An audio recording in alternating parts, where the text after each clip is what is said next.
हाय दोस्तों, आज मैं आप सभी के लिए बायोलॉजी की बहुत ज़बरदस्त शानदार क्लास लेके आ गया हूं। दोस्तों आज आप सभी को इंतज़ार है। बहुत सारे बच्चे ऐसे हैं जिसको जानने के लिए बहुत उत्सुक रहते हैं, बहुत ज़्यादा वहां पे वो प्रयास करते हैं कि ये होता क्या है और इसके बारे में जानने के लिए वो हमेशा निरंतर प्रयास करते हैं, लेकिन जान नहीं पाते उसके बारे में क्या क्या चीज़ें होती हैं। बहुत सारे ऐसे बच्चे हैं जो अभी चाइल्डहुड से वो एडल्टहुड में जैसे ही आते हैं वहाँ पे बहुत सारी चीज़ों के बारे में उन्हें नॉलेज नहीं होता है, जानकारियाँ नहीं होती है और इससे रिलेटेड एग्जाम में पूछा भी जाता है। ये बहुत इंपॉर्टेंट टॉपिक्स है दोस्तों।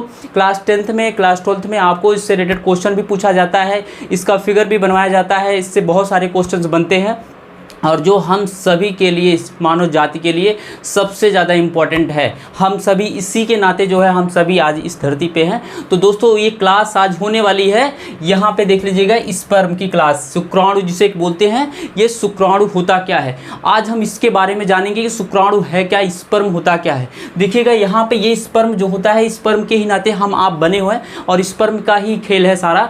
हम सभी के जो भी जितने भी यहाँ पे मेल या फीमेल जितने भी फॉर्मेशन हो रही है, उनके बॉडी का फॉर्मेशन हो रहा है, ये स्पर्म ही करता है। अगर स्पर्म नहीं होता तो यहाँ पे हमारे इस धरती पे, इस दुनिया में जो है यहाँ पे इंसान नहीं होते हैं। इंसान को लाने में जो हेल्प करता है, जो उन्हें बनाने में हेल्प करता है, वो होता है स्पर्म, और स्पर्म जिसको बोलते हैं हिंदी में शुक्राणु। इससे रिलेटेड हर एक वनडे एग्जाम में भी क्वेश्चन पूछे जाते हैं और वहाँ पे बोर्ड एग्जाम में भी क्वेश्चन पूछे जाते हैं। तो दोस्तों इसलिए मैं आप सभी को इस वीडियो लेके आया हूँ ताकि आप सभी के लिए महत्वपूर्ण होने वाली है। आप सभी लास्ट तक वीडियो को जरूर देखिएगा। इसके साथ साथ में आप सभी जो है वहाँ पे वीडियो को लाइक करिएगा, चैनल को सब्सक्राइब कर लीजिएगा और इस वीडियो को अपने फ्रेंडों तक जरूर भेजिएगा। दोस्तों चलिए यहाँ पे हम देखते हैं। सबसे पहले एक स्ट्रक्चर मैंने इस बोर्ड पे ड्रा किया हुआ है, आप सभी इस स्ट्रक्चर को देखिएगा। ये स्ट्रक्चर है स्पर्म का, ये स्ट्रक्चर है स्पर्म का। हाँ दोस्तों, स्पर्म का ही स्ट्रक्चर है जिसको जानने के लिए आप सभी बहुत ज़्यादा उत्सुक रहते हो और क्लास 10th में पूछा जाता है और एग्जाम में भी पूछे जाते हैं।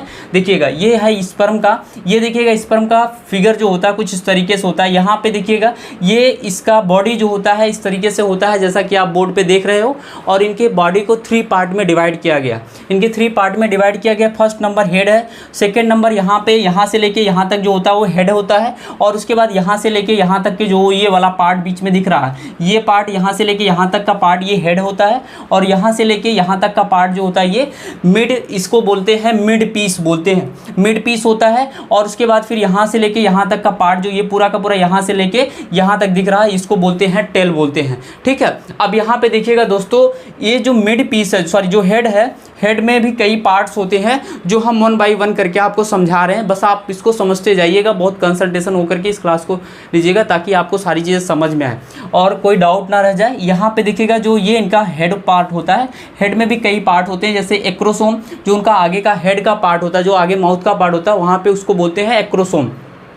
यहाँ पे देखिएगा यहाँ पे एक्रोसोम होता है, और उस एक्रोसोम जो एक्रोसोम होता है यही से क्या होता है, किसी भी ओवम को फर्टिलाइज्ड करता है। ठीक है, अब आगे ध्यान दीजिएगा, यहाँ पे नेक्स्ट इसके बीच में जो ये पार्ट दिख रहा है, यहाँ पे ये न्यूक्लियस कंटेनिंग क्रोमोसोमल मटेरियल्स होते हैं, जो क्रोमोसोम्स होते हैं, जो कैरेक्टर्स हमारे जो भी किसी आने वाली जनरेशन जो ऑफस्प्रिंग होती है, जो संतान होती है, जिसमें कैरेक्टर्स जो होते हैं जाते हैं, ट्रांसफ़र होते हैं पेरेंट्स से उनके बच्चों में, तो ये जो ट्रांसफ़र होता है वो यहीं से होता है। जो कोई क्रोमोसोमल न्यूक्लियस मटेरियल होता है, यहाँ पे क्रोमोसोमल मटेरियल ही जो है ट्रांसफ़र करता है आगे के जो भी उनके कैरेक्टर्स होते हैं। ठीक है, चलिए आगे ध्यान देते हैं। यहाँ पे ये वाला पीस जो होता है बीच में, इसको बोलते हैं नेक। ये क्या है, नेक है।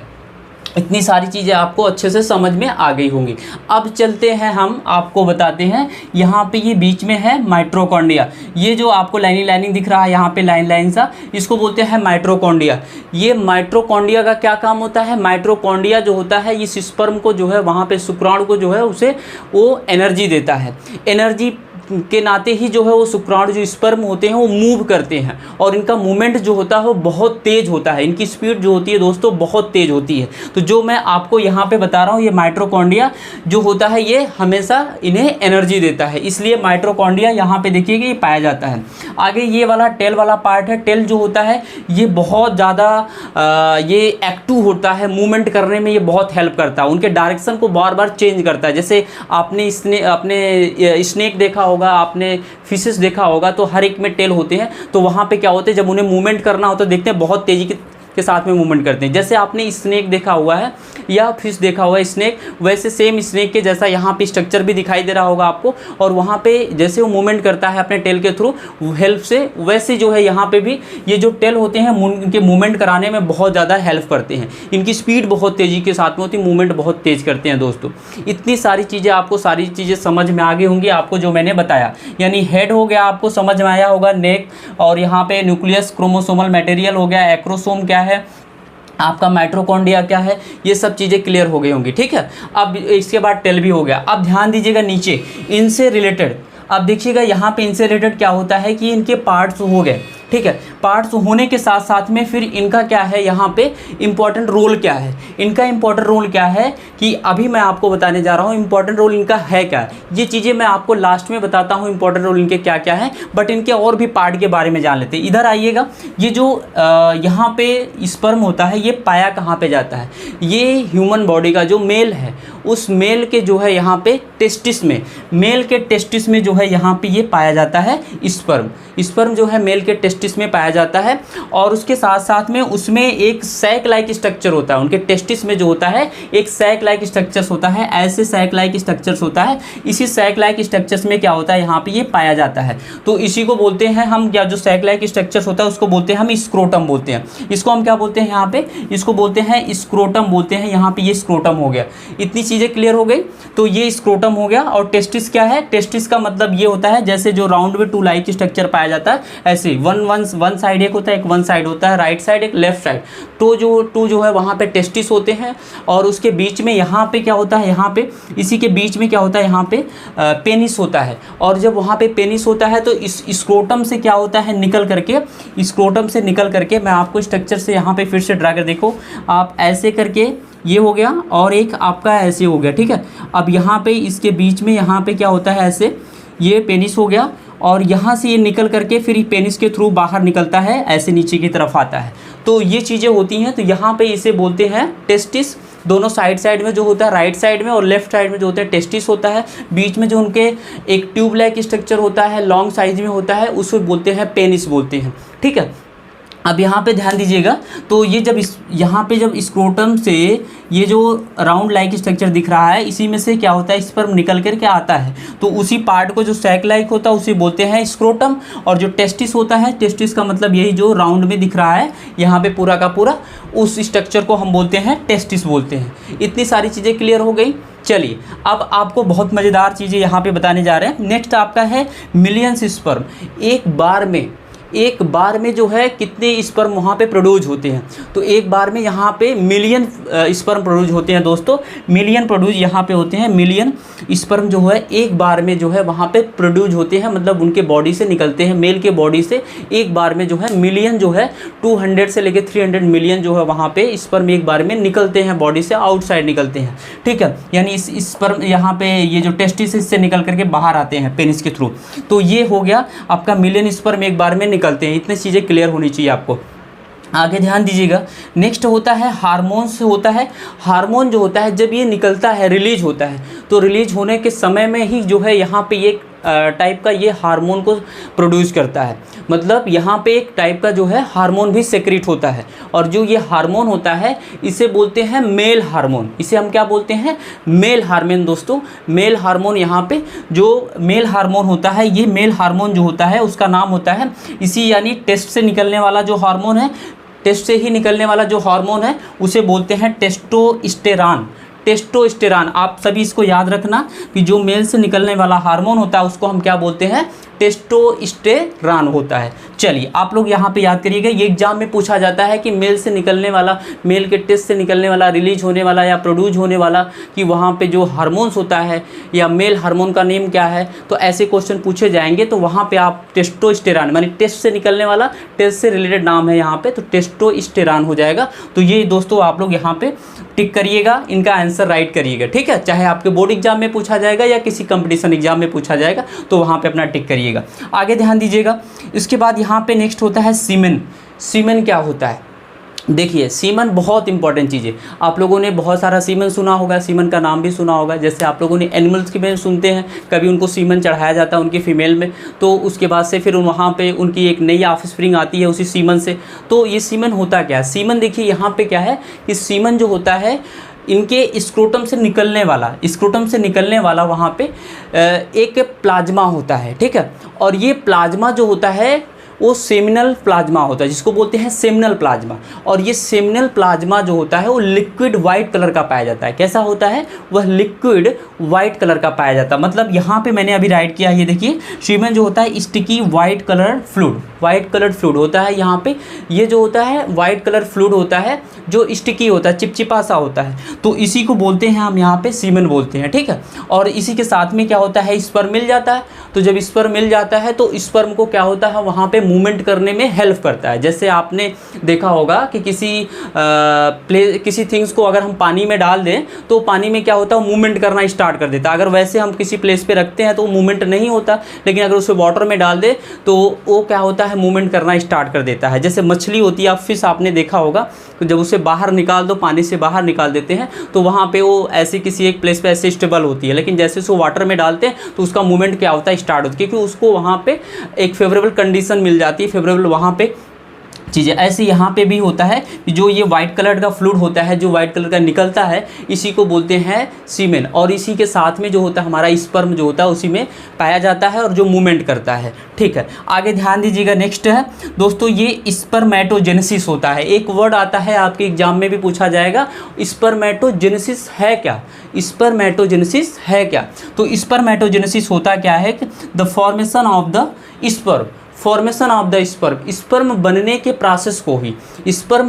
प्रोसेस को ही हम क्या कहते हैं, स्पर्मेटोजेनेसिस कहते हैं। इतनी चीज़ें समझ आई आपको कि स्पर्मेटोजेनेसिस वो है कि जो फॉर्मेशन ऑफ द स्पर्म, जो स्पर्म का फॉर्मेशन होता है उसी के प्रोसेस को हम क्या कहते हैं यहाँ पे, स्पर्मेटोजेनेसिस कहते हैं। चलिए, आपको इतनी सारी चीज़ें क्लियर हो गई जो मैंने आपको यहाँ पे बताया, जो हमारे इस स्पर्म से रिलेटेड था, ये वर्ड से और कहाँ कहाँ पे कितनी कितनी चीज़ें क्या होती हैं, सारी चीज़ें मैंने आपको बताया। चलिए अब आगे यहाँ पे देखिएगा और भी चीज़ें राइट की गई हैं। पेनिस क्या है, तो पेनिस मैंने आपको बताया, पेनिस जो होता है वो स्पर्म को कैरी करने का एक हमारा सेक्सुअल आर्गन होता है। सेक्सुअल क्या है, यहाँ पे आर्गन होता है जो हमारी स्पर्म को कैरी करता है। कैरी का मतलब उन्हें बॉडी से, यानी उनको मेल बॉडी से उन्हें फीमेल बॉडी के जो है यूट्रस में जो है वहाँ पे यूट्रस में पहुँचाने का जो काम करता है स्पर्म का, उसे बोलते हैं हम पेनिस बोलते हैं। ये ट्यूब लाइक स्ट्रक्चर होता है और यहाँ पे ये जब इरेक्ट होता है तो फिर उसमें से मेल के टेस्टिस से जो है स्पर्म निकल करके और वो फीमेल के जो है ओवरी तक जो है वहाँ पे उनके यूट्रस तक जो है ले जाने का काम करता है, उनके वेजाइनल पार्ट के थ्रू। और उसके बाद फिर वहाँ पे यूट्रस में ले जा करके उनको सारे स्पर्म को वहाँ पे रिलीज कर देता है, वहाँ पे उन्हें छोड़ देता है। फिर वहाँ पे उनके यूट्रस से क्या होता है, यूट्रस से सारा का सारा स्पर्म जो होता है उनके ओवरी के जो है ओविडक्ट, जो वहाँ पे उनके फीमेल में ओविडक्ट पाया जाता है, जिसको बोलते हैं फैलोपियन ट्यूब में जो है मूवमेंट करके जाता है। फिर वहाँ से ओवरी से क्या होता है, ओवम निकल करके आता है और ओवम और उसके साथ में फिर वहाँ पे स्पर्म दोनों एक दूसरे से मिलते हैं फैलोपियन ट्यूब में, फीमेल के फैलोपियन ट्यूब में, और फिर जाते हैं वहाँ पे एक को फर्टिलाइज करते हैं और फर्टिलाइज करके फिर से वहाँ पे जाइगोट बनाते हैं। तो जाइगोट बनाने के बाद से फिर से वो चीज़ें यूट्रस में आती है, यूट्रस में आने के बाद फिर से वहाँ पे जा करके किसी एक बेबी का फॉर्मेशन होता है। मतलब जो जाइगोट बनता है उस जाइगोट का काफ़ी मल्टीपल डिवीजन होता है, फिर एम्ब्रियो बनता है, एम्ब्रियो से फिर जाकर के किसी एक बेबी का फॉर्मेशन होता है। तो इतनी सारी चीज़ें मैंने आपको बता दी। एक चीज़ और जानना आपको, यहाँ पे 60% स्पर्म इज़ नॉर्मल साइज। अब देखिएगा जो 100% वहाँ पे पाया जाता है, ये स्पर्म पाया जाता है, टोटल 100% जो मेल में स्पर्म पाए जाते हैं उसमें जो होता है 60% जो होते हैं वो नॉर्मल शेप एंड साइज में होते हैं। उनकी साइज जो होती है वो क्या होती है, ये नॉर्मल शेप एंड साइज में होती है, जिससे उनके बॉडी का उनका जो क्रोमोसोमल स्ट्रक्चर्स होता है, उनके जितने भी मतलब वहाँ पे पाए जाते हैं स्पर्म का शेप और साइज सबका इक्वल होता है, नॉर्मल होता है 60%। बट 40% का जो होता है वहाँ पे वो 40% जो होते हैं वो उनमें से 40% जो होते हैं वही जो होते हैं वहाँ पे उन्हें वर्क करते हैं, मतलब आगे के एक को फर्टिलाइज करने में हेल्प करते हैं। ठीक है, आगे ध्यान दीजिएगा। नेक्स्ट है फर्टिलाइज्ड वन। एक ही स्पर्म होता है जो पूरे मिलियन में जो है ओनली एक ही स्पर्म होता है जो किसी एक को फर्टिलाइज करता है, और वही एक को फर्टिलाइज करके फिर से जाकर के किसी बेबी का फॉर्मेशन होता है, यानी जाइगोट का फॉर्मेशन होता है, फिर जाकर के उनसे बेबी वहाँ पे फॉर्मेशन होता है। तो इस तरीके से आप लोग देखना यहाँ पे ये जो है पूरा का पूरा अभी मैंने आपको बताया था मिलियन स्पर्म निकलते हैं, और मिलियन स्पर्म निकलने के बाद उसमें से एक ही ऐसा होता है जो स्पर्म होता है वही फर्टिलाइज करता है। एक स्पर्म एक ओवम को फर्टिलाइज करेगा और वही सक्सेस होता है, लास्ट में जाकर के किसी एक बेबी का फॉर्मेशन कर पाता है। दोस्तों यही चीज़ें होती हैं जो आपको यहाँ पे मैंने बताया, ठीक है। अब यहाँ पे आगे और चीज़ें देखिएगा यहाँ पे ये जो स्पर्म होता है, ये स्पर्म जो होता है हमारे बॉडी में जो है बहुत इंपॉर्टेंट रोल प्ले करता है। जैसे अगर किसी मेल में यहाँ पे अगर स्पर्म का फॉर्मेशन अच्छे से हो रहा है तो उनमें जो सेक्सुअल रिप्रोडक्शंस होगा या उनमें आने वाले जो जनरेशन बेबी का फॉर्मेशन होगा वो बहुत अच्छा, और वहाँ पे उनमें कोई प्रॉब्लम्स नहीं होगी, वो एग को फर्टिलाइज कर लेगा। अगर किसी भी मेल में वहाँ पे स्पर्म का फॉर्मेशन नहीं हो रहा है, यानी जिसको बोलते हैं हम स्पर्मेटोजेनेसिस, ये है स्पर्मेटोजेनेसिस, अगर उसमें स्पर्मेटोजेनेसिस नहीं हो रहा है या वहाँ पे उनके स्पर्म में कुछ लैकिंग हो रही है, उनमें डेवलपमेंट अच्छा नहीं हो रहा है, उनका शेप एंड साइज अच्छा फॉर्मेशन नहीं हो रहा, तो जब वहाँ पे हेल्दी स्पर्म नहीं होगा, वो वेल नहीं फॉर्म होगा, तो जिससे क्या होगा, वो किसी भी ओवम को फर्टिलाइज नहीं कर पाएगा। जैसा कि आज के टाइम में मोस्टली आप लोगों ने देखा होगा, इससे एक डिजीज काज हो रहा है जो कहीं ना कहीं मेल में क्या हो जा रही है, इनमें उनका जो स्पर्म है वो उन्हें किसी एक को फर्टिलाइज नहीं कर पा रहा, ठीक है, वो किसी एक को फर्टिलाइज नहीं कर पा रहा, यानी फीमेल के एक को फर्टिलाइज नहीं कर पा रहा, जिससे उनमें संतान की जो उत्पत्ति होती है वो नहीं हो पा रही है। यानी एक को जब फर्टिलाइज नहीं करेगा तो उन्हें बच्चे नहीं होंगे, श्योर सी बातें हैं, बेबी का फॉर्मेशन नहीं होगा, बच्चे नहीं होंगे, जिससे क्या होगा, उनको एक क्रिटिकल प्रॉब्लम से वो सफ़र कर रहे हैं, पूरे लाइफ ऐसे ही जो है उनकी बीत जाती है, लेकिन ये प्रॉब्लम्स वहाँ पर सही नहीं हो पाता है। कहीं कहीं पर क्या होता है, इसका रीज़न ये भी होता है कि कहीं कहीं का इन्वायरमेंट का इफ़ेक्ट होता है, जहाँ पे ज़्यादा कहीं कोल्ड है या कहीं हीट है, जहाँ पे अलग अलग तरीके का टेम्परेचर है, तो उस तरीके का खान पान भी है, वहाँ का डाइट भी है। इस तरीके से जो है वहाँ पे स्पर्म में क्या होता है, कमी आ जाती है और स्पर्म हेल्दी नहीं होते हैं, उनकी शेप एंड साइज अच्छे से नहीं होती है, जिससे वो किसी एग को फर्टिलाइज नहीं कर पाते हैं, कैपेबल नहीं होते हैं, तो जिससे उनको एक प्रॉब्लम क्रिएट होती है कि उनके बेबी नहीं फॉर्म होते हैं, ठीक है। तो ये होता है दोस्तों। और इसके साथ साथ में यहाँ पे स्पर्म का होता है रोल, ये है कि हमारे बॉडी में, अगर हमारे बॉडी में ये काफ़ी टाइम तक कलेक्ट रहे, इकट्ठा रहे, तो हमारी बॉडी का एक डिफरेंट शेप, एक बहुत स्ट्रॉन्ग शेप का फॉर्मेशन होता है, जिससे बॉडी का हर एक पार्ट्स जो है वो बहुत अच्छे से डेवलप होता है। इसे अगर वहाँ पे एक्यूमुलेट करके रखते हैं, ठीक है, अगर नहीं तो फिर यहाँ पे चीज़ें, ये तो ऑलरेडी जो है जब वहाँ पे रिप्रोडक्शंस होते हैं तो मोस्टली ये यहाँ पे डिस्चार्ज हो जाते हैं, जो बॉडी से आउटसाइड निकलते हैं। तो इस तरीके से जो है यहाँ पे जो इनका रोल है यही है कि किसी ओवम को फर्टिलाइज करके और किसी एक संतान की उत्पत्ति करते हैं, इनका इम्पॉर्टेंट रोल यही है।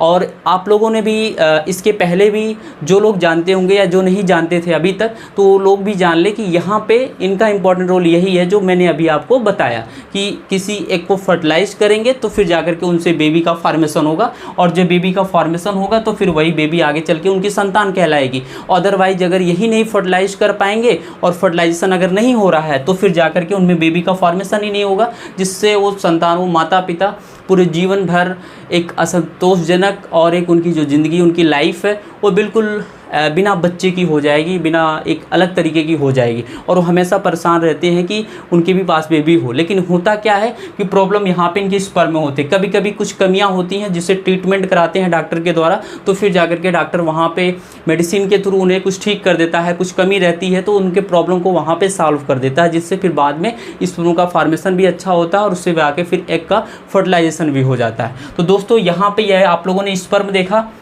यही स्पर्म है। जब स्पर्म का रिलीज कब होता है, सबसे इंपॉर्टेंट चीज़ें जो मैं आपको बताने जा रहा हूँ ये चीज़ें हैं दोस्तों, कि स्पर्म कब रिलीज होता है। रिलीज तब होता है जब कोई मेल एंड फीमेल, यानी जब वहाँ पे मेल एंड फीमेल के दोनों के बीच में वहाँ पे वो सेक्स कर रहे होते हैं, जब वो एकदम काफ़ी इंजॉयफुल कर रहे होते हैं, उस समय काफ़ी जो है एक अलग मोड्स में होते हैं, तो उस समय क्या होता है, इनके बॉडी से जो है यहाँ पे स्पर्म का रिलीज होता है, स्पर्म प्रोड्यूस होता है। यानी जब वो बिल्कुल एक उनकी जो स्टेज होती है वो मैक्सिमम स्टेज को क्रॉस कर रहे होते हैं, तो उस समय क्या होता है ये चीज़ें डिस्चार्ज होता है, जिससे क्या होता है कि ये फीमेल के बॉडी में जाकर के डिस्चार्ज करते हैं उनके यूट्रस में, और उनके यूट्रस से फिर जाकर के उनके ओविडक्ट या फैलोपियन ट्यूब तक जाता है। ठीक है, तो इस तरीके से दोस्तों ये था स्पर्म का पूरा स्ट्रक्चर, और इसके बारे में मैंने आपको चीज़ों को टीच करा दिया अच्छे से, आपको इसके बारे में मैंने पढ़ाया, और ये सारी चीज़ें आपको समझ में आ गई होंगी कि स्पर्म होता क्या है। इसलिए स्पर्म हमारे लिए बहुत ज़्यादा इंपॉर्टेंट है। हम सब, आप सब जितने भी लोग हैं यहाँ पे, सबकी बॉडी का जो फॉर्मेशन हुआ ये स्पर्म के नाते हुआ है, और स्पर्म बहुत महत्वपूर्ण है। इसे हमें सेव करके रखना चाहिए और इसे हमें वेस्ट नहीं जाने देना चाहिए। उसके साथ साथ में अगर बॉडी में है तो बॉडी का ये स्ट्रेंथ और बॉडी की इम्यून सिस्टम और बॉडी का एक शेप जो है ये देगा, ग्रोथ कराएगा।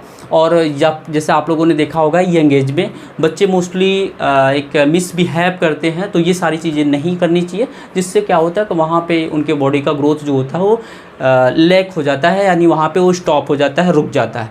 तो ये सारी चीज़ें हो गई दोस्तों, आपको मैंने आज स्पर्म के बारे में बताया। और किसी को कोई डाउट है तो आप कमेंट करके ज़रूर बताइएगा, क्वेश्चन करिएगा, मैं आपके सारे क्वेश्चन का आंसर दूंगा दोस्तों। तो इसी तरीके की क्लास में आपको आने वाले टाइम में लेके आता रहूँगा, और नेक्स्ट वीडियो में आपको अलग अलग ऐसे टॉपिक पे मैं सेक्सुअल रिप्रोडक्शन के चैप्टर्स और बायोलॉजी के जितने भी हमारे टॉपिक्स हैं, सारे टॉपिक को हम कवर करेंगे। आप सभी हमारे चैनल से जुड़े रहिए, चैनल को सब्सक्राइब कर लीजिए, वीडियो को लाइक करके अपने फ्रेंडों तक शेयर कर दीजिए। आप अपकमिंग टाइम में जो भी वीडियोस आएंगे आप ज़रूर उनको देखना और अपने फ्रेंडों तक शेयर करके हमारा सपोर्ट करना दोस्तों। तो आगे चल के हम आपको ऐसी वीडियो, बायोलॉजी के वीडियो लेके आते रहेंगे। तो सारी चीज़ें क्लियर हो गई। Thank you to each and everyone. जय हिंद, जय भारत।